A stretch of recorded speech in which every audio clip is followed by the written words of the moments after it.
What is the funniest thing you've ever witnessed right in front of you? It was a quiet Sunday morning. The kind of morning where the streets are nearly empty, birds are chirping, and the air is cool but not cold. I had just rolled out of bed, put on a hoodie and some sneakers, and decided to take a walk around the neighborhood to clear my head. I wasn't thinking about anything in particular, just enjoying the day, and I had one of those songs stuck in my head that I couldn't shake. By the time I hit the corner near Maple Street, I was singing loudly, not caring who could hear me. My voice echoed off the houses as I belted out, me say day, oh, trying my best to keep the rhythm even though I was offbeat half the time. I was completely lost in the song, stomping on the pavement in time with the imaginary beat I had in my head, and not noticing anything else around me. Out of nowhere, a voice joined in. Not faintly, not a little bit, but full on, rich and booming, perfectly in tune with the part I was singing. Daylight come and Juan go home. I froze in place, mid-step, blinking at the street in confusion. I couldn't see where it was coming from at first. Then slowly, I realized that the voice was coming from the trunk of a parked car. A man's head popped up out of the trunk, like he was a magician or a jack-in-the-box. He was leaning over a pile of boxes, or maybe bags, I couldn't tell, and he just grinned at me. His dreadlocks hung over the edges of the trunk, and his eyes sparkled with amusement. Me say day, oh, I added again,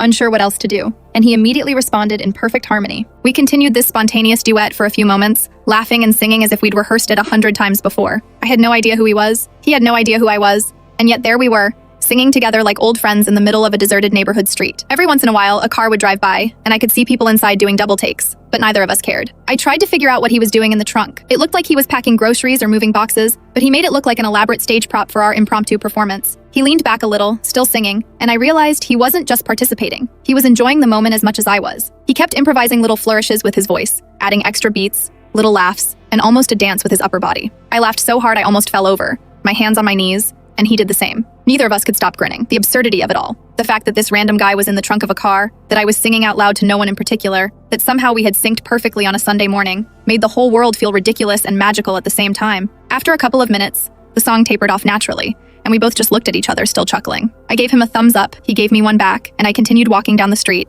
shaking my head in disbelief and trying to catch my breath. I didn't know his name, I never saw him again, and I still have no idea why he was in the trunk, but the memory stuck with me because it was so completely unexpected and joyful. For the rest of that walk, I couldn't stop smiling, humming the song, and laughing quietly to myself. There was something about the randomness, the spontaneity, and the pure joy of that tiny shared moment that made it unforgettable. It was ridiculous, it was hilarious, and it was perfectly wonderful. The kind of thing you just tell people about later and hope they can picture it because no photograph or video could ever do it justice.